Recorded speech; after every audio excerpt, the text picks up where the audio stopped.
안녕하세요. 빗달입니다. 오늘 드릴 말씀은 제가 10만원 정도의 매수를 해서 50만원 정도의 매도를 했던 SK케미칼과 SK바이오팜을 이제 보유를 해야 할지, 신규로 매수하신 분들은 매도를 해야 할지, 이 부분들에 대해서 제 의견을 말씀드려 볼까 합니다. SK케미칼의 자회사인 SK바이오사이언스하고 같이 계약이 되어 있는 아스트라제네카사의 그 임상 과정 중에 단 한 명의 중요한 부작용이 발생이 돼서 임상이 중단됐다라는 이제 기사가 뜨면서 상당히 많은 폭락이 한번 있었었죠. 그 다음에 이제 회복 중인 단계인데, 단 한 명의 어떤 분들이 있었는데, 그 이후에 이제 오늘 날짜에 연말까지 코로나 백신을 개발하겠다라는 이제 담당자의 이제 의견이 있었던 거죠.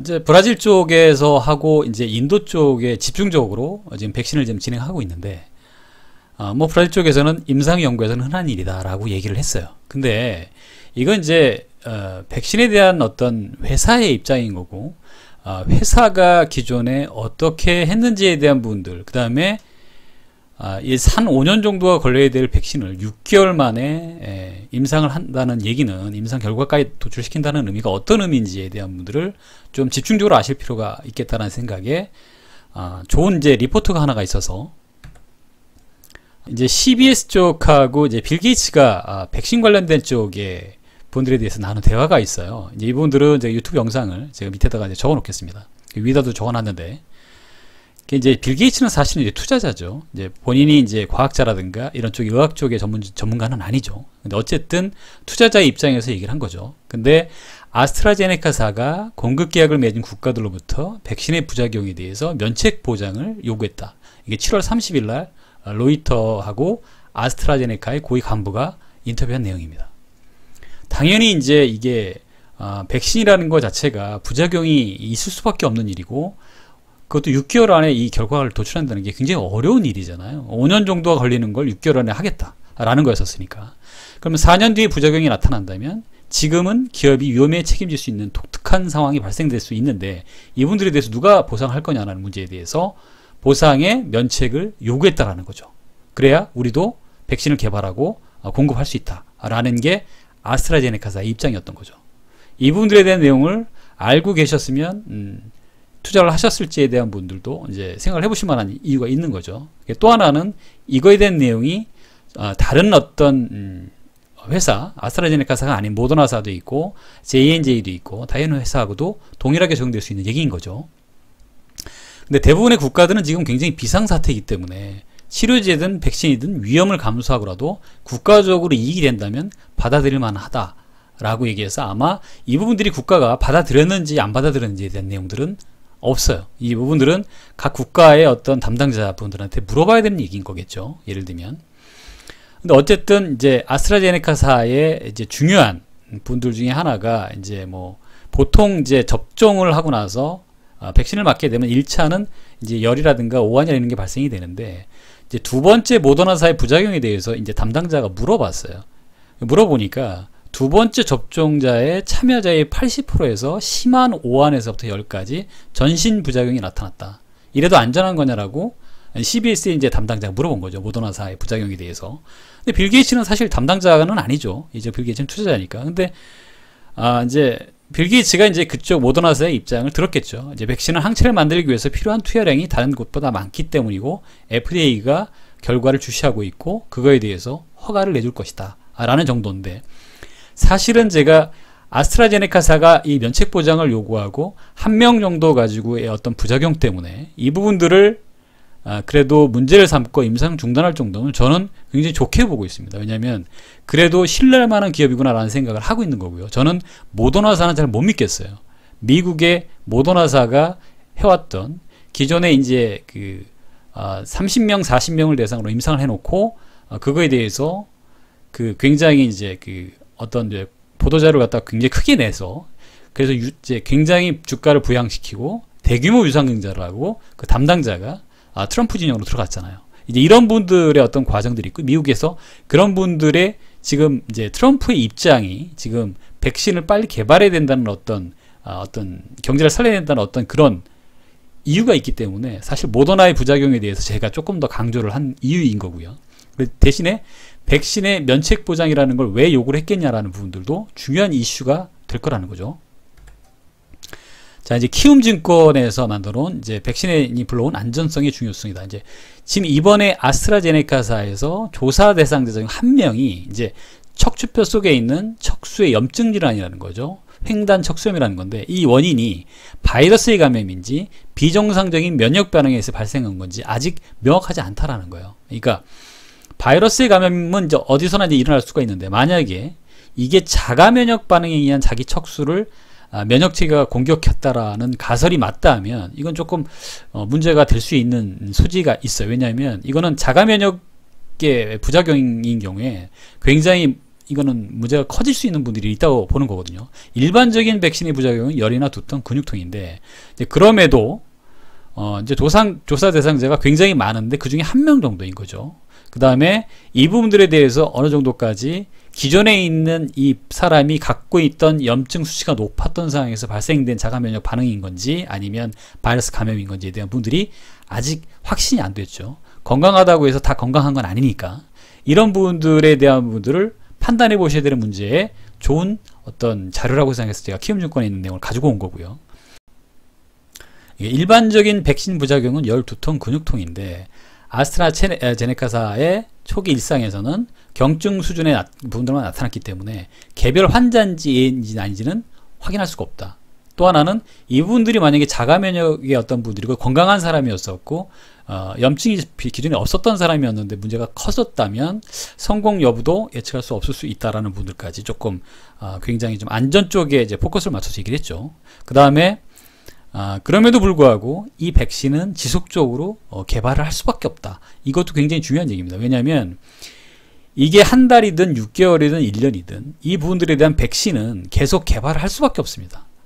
그리고 그 부분들에 대해서 지금 이제 9월 달에 나오기로 했는데 아까 말씀드린 대로 연말까지라고 이제 다시 이제 전환이 됐죠. 그러면 6개월 후가 되는 거죠. 아니 3개월 후가 되는 거죠. 이제 9월 10월 달을 예상을 했는데 이런 부분들이 조금 늘어났다라는 건 굉장히 좀 안 좋은 영향이 좀 있긴 있죠.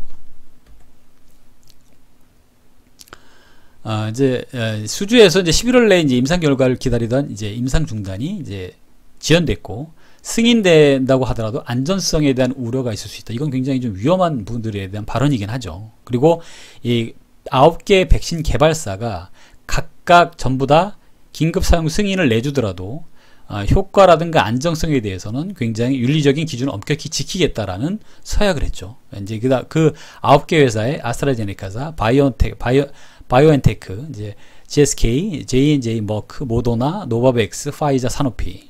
이제 근데 제품명이 다 다르죠. 제품명들이 다 다르긴 하지만 어쨌든 이런 분들이고 이제 아스트라제네카의 백신과 만약에 이제 실패할 경우에 경쟁 백신사들이 이제 시장 점유율이 확대될 수가 있다. 백신 종류가 다르기 때문인 거죠. 비슷한 종류가 J&J와 카지노사인데 요건 조금 이제 뭐 인간 바이러스가 좀 사용됐다라는 정도만 이제 차이가 있다라는 거니까 이 부분들은 좀 참고를 해보셔야 될 필요가 있고요.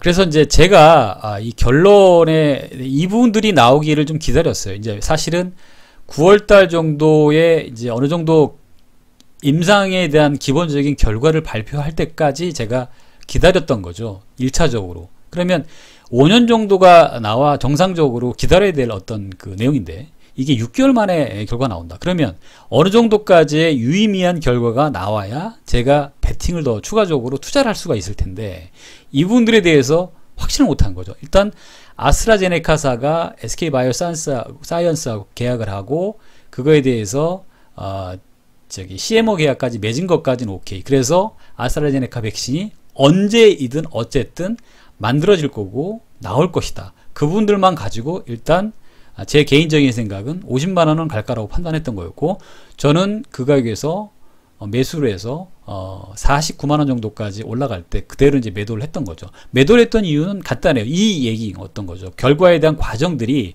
조금 이제 불안했던 거죠. 5년 내에 있던 부분들 6개월 만에 결과를 어떻게 낸다는 얘기인 거지. 그거에 대한 유의미한 결과가 된다면 추가적으로 이제 매수를 하려고 했던 거였죠. 이제 이런 부분들이었고, 두 번째는 그 기간이 얼마 정도나 걸릴 것이냐라는 거에 대해서 얼마만큼 기다려야 되냐는 거에 대한 제 개인적인 판단이 좀 늦어지게 되면 더 늦어지겠구나라는 생각이 있었던 거라서 일단은 50만 원에 매도를 했던 거였고요.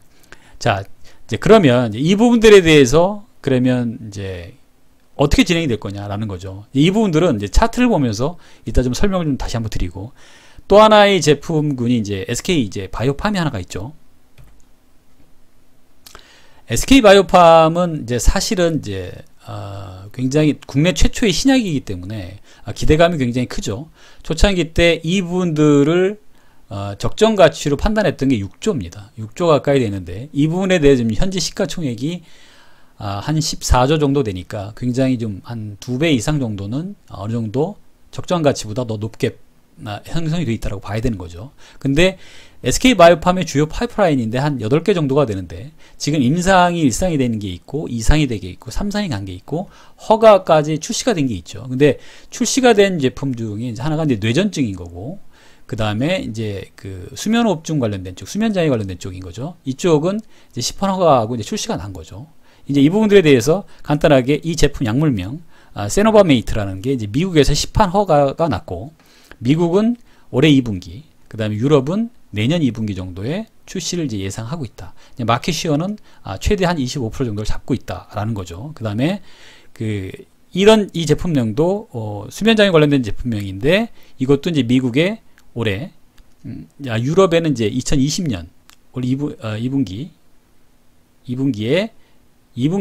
아니죠. 2020년에 이제 일단 출시 시점만 잡아 놓은 거죠. 이제 이 부분들에 대해서 이제 수면장애 쪽하고 뇌전증 쪽. 근데 수면장애보다는 뇌전증 쪽의 약이 이제 훨씬 더 이제 시가총액을 더 많이 형성을 하니까.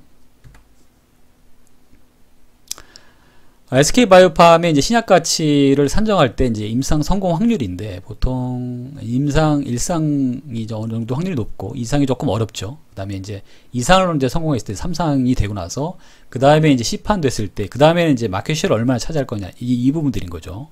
그다음에 이제 SK 바이오팜의 이제 굉장히 좋은 장점 중에 하나가 이렇게 이제 1차 치료를 할 때 한 49% 정도의 이제 손실, 그러니까 발작이 일어난다는 얘기는 그만큼 어렵다는 얘기인 거죠. 그 다음에 두 번째 2차 치료까지 하게 되면 많이 줄어드네요. 이제 그 다음에 세 번째 치료까지 1차에서 3차 치료에 실패한 환자를 만약 타깃으로 했다.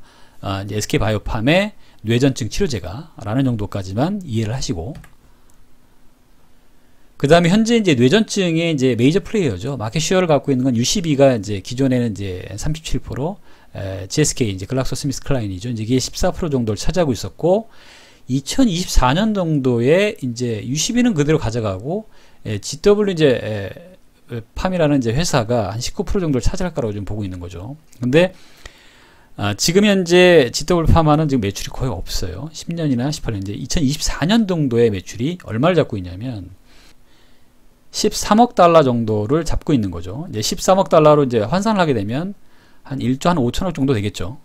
근데 1조 5천억이 한 2024년 정도에 되니까 1조 5천억 정도가 이 정도가 잡힌다고 했을 때 대한민국의 이제 SK 바이오팜이 갖고 있는 이 제품이 한 7, 8천억, 한 8천억, 9천억 정도, 많이 맥시멈 한 1조 정도 되겠죠. 이 정도의 매출을 차지할 것이다라는 정도로 예상을 하고 있는 거죠. 기존에 이제 UCB가 기존에 이제 1조 5천억, 1조 1천억, 그다음에 이제 7천억 정도로 줄어들고 있는 거죠. 이렇게 신약이 이런 형태로 이제 매출액이 발생이 돼가고 있는 거죠. 이런 부분들이기 때문에 UCB는 그냥 계속 간다. 그래서 UCB는 계속 차지할 것이다. 다만 GW 파마가 이 정도의 가치를 형성할 때 이제 그 SK 바이오팜이 한 8천억 정도의 시가총액을 그 매출액 이제 마켓 쉐어를 가져갈 것이다라고 이제 예상을 하고 있는 거죠. 이렇게 봤을 때 예상치의 이제 SK 바이오팜의 향후 이제 시장 가치를 판단하기가 사실 어렵죠. 이분들은 일반인들 같은 경우는 이제 판단하기가 굉장히 어렵다고 판단됩니다. 다만 이 부분들에 대해서 우리나라 국내 최초의 신약이고 이 부분들에 대한 어떤 기대치가 있고 그 뇌전증이 굉장히 어려운 분야인데도 불구하고 굉장히 오랜 기간 동안 준비해서 이 정도의 UCB가 기존에 갖고 왔던 매출액을 기준으로 잡았을 때 이 정도의 가치는 갈 것이라고 판단해서 투자를 하고 있는 거죠. 이 부분들에 대한 판단을 보시고 차트를 한번 보시고 말씀 한번 드리겠습니다. 우선 이제 SK케미칼 같은 경우에는 이제 제가 이제 처음에 말씀드렸던 시기가 아마 이 시기였었을 거예요. SK케미칼하고 SK를 매수를 해야 되냐 말아야 되냐라고 이제 말씀드렸던 시기였었고, 이 시기 이후에 이제 한번 이제 급락을 맞았죠. 한 15%까지 떨어졌다가 SK 바이오팜이 상장하는 날이었었죠. 이후에 이제 제가 이제 매수를 이제 고민했던 시기였던 거였고, 그래서 이제 지금부터 이제 시작돼 12만 원에서 30만 원 정도까지 올라갔어도 한 3배 정도 상승을 했던 거죠. 상승을 했었을 때 매도를 하셨어도 한 300% 정도 수익을 나셨을 텐데, 제가 이때쯤 영상을 만들었을 거예요. 그래도 50만 원 갈 수 있다라는 부분들을 말씀드렸었던 거였고, 이게 한 3번의 조정을 거치고 다시 이제 상승을 하기 시작해서 SK 바이오사이언스하고 이제 국내 이제 정부의 쪽하고 협약을 맺는다는 어떤 날짜가 나왔던 날이 이날이죠. 이날 시초가가 올라오는 시점에 제가 거의 매도를 했던 것 같아요. 거의 50만원 정도는 됐던 거죠. 근데 이제 이후 이제 매도를 하고 이제 고민을 하고 있었던 상황이었었어요. 근데 이 이유가 아까 드렸던 말씀 그 이유였던 거죠. 자, SK케미칼이 이분들에도 CMO 계약도 맺었고 같이 기술 협약으로 좋은 어떤 경쟁력을 갖고 있는 건 알겠는데, 그 기술적으로나 이제 이런 분들인데, 이거에 대해서 5년 정도의 계약된 기간을 6개월로 당겼을 때 이 부분들에 대한 유의미한 결과가 언제쯤 나올 것이냐라는 거에 대해서 물음표가 있었던 거죠. 그러면 향후 이제 대응은 어떻게 할 것이냐는 거에 대해서 기존에 갖고 계셨던 분들이면 매도를 하든 매수를 하든 이 부분들에 대해서 어느 정도 수익률이 굉장히 높으셨기 때문에 아무 문제가 없는데, 지금 이제 이 정도 3, 40만 원에서 이 정도에서 매수를 하셨던 분들이 계시다면, 혹여 제 개인적인 생각은 SK케미칼이 장기적으로는 올라갈 것이다 라고 판단을 해요. 근데 계속 이제 그 중간중간에 여러 가지 이슈라든가 이제 분들이 문제가 발생될 수 있는 경우의 수가 많기 때문에 이 부분들에서 굉장히 흔들리면서 갈 것이다 라는 거죠. 그러면 본인이 지금 수익이신 분인 경우에는 제가 볼 때는 보유 관점도 괜찮고, 만약에 지금 이제 어느 정도 이제 손실이 나고 계신 분이라고 하면 제 생각에는 40만 원 정도까지는 올라갈 가능성이 높지 않을까 개인적으로 판단을 합니다. 왜냐하면 한 명 정도의 문제를 가지고 전체 부분들의 임상을 중단하거나 그럴 가능성은 없거든요. 이제 그런 부분들에서 긍정적으로 바라보실 필요가 있다. 다만 지금 이게 40만 원, 50만 원까지 계속 갈 거냐, 이 부분들은 임상의 결과가 어느 정도까지 나와줘야 이 부분들에 대한 판단할 수 있기 때문에 이 부분들은 제가 예측할 수가 없어요. 이 부분들인 거고, 다음 이제 SK 바이오팜입니다. 사실은 이제 원래는 정상적인 가격이면 이 정도 형성되면 돼도 괜찮은 가격이라고 판단을 해요. 근데 지금 이제 점상으로 갔고 두 번째 가고, 대부분의 이제 신고가를 이제 공모가 중에 가장 핫한 종목들이 이렇게 가죠. 그러고 나서 대부분이 하락을 합니다. 왜냐하면 기대감으로 이만큼 올라왔던 거라고 보시면 되는 거죠. 기대감으로 올라왔고, 그럼 30만 원까지 갈 거냐 아닐 거냐는 제가 판단할 수가 없어요. 다만 제가 어떻게 저는 어떻게 대응할 거냐는 거에 대해서 고민을 하고 있는 거죠. 그 다음에 수급을 보시게 되면 대부분이 이제 연기금이 이 가격대부터 16만 원에서 20만 원대 대량으로 포진해 있는 걸로 보실 수가 있어요. 이제 수급만 보고 이 주식을 갖다 판단할 거냐는 걸 할 수는 없지만, 제 개인적인 판단은 주가는 언제든지 한번 폭락을 올 가능성이 있다라고 판단을 개인적으로 하고 있기 때문에 저는 관심 있는 가격대가 사실은 이 가격대입니다. 이 가격대 이하. 16만 원 이하. 16만 원 이하에서 저는 분할 매수. 그 다음에 어느 순간 나스닥이라든가 국내 코스피라든가 이런 분들이 폭락을 한번 할 일이 있다라고 개인적으로 판단하고 있기 때문에 그때 분할 매수 10%씩 10%씩 10%씩 매수를 한다면 그런 형태로 매수를 할 가능성이 높다라는 거죠. 근데 이게 이렇게 안 하다가 다이렉트 바이렉트 30만 원까지 올라가면 어떡할 거냐라는 거죠.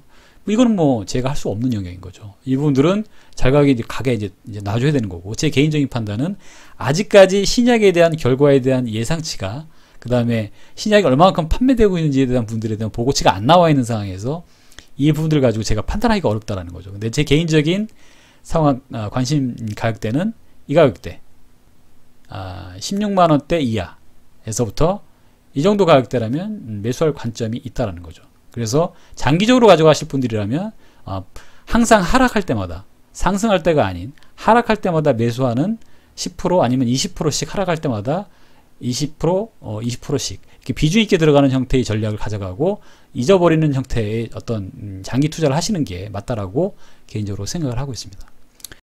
오늘 영상은 이제 SK케미칼을 제가 왜 이제 50만 원의 매도라고 재매수하지 않았는지에 대한 부분을 설명을 좀 드렸고, SK바이오팜은 저희가 기존에 관심을 갖고 있었지만 너무 이제 높은 가격의 형성도 있기 때문에 매수를 할 수가 없었었죠. 이제 그래서 제가 관심 있는 가격대가 온다면 본격적으로 이제 매수를 하겠지만, 이제 그분들이 안 온다고 판단되면 이건 저하고 이제 연락이 맞지 않는 주식인 거죠.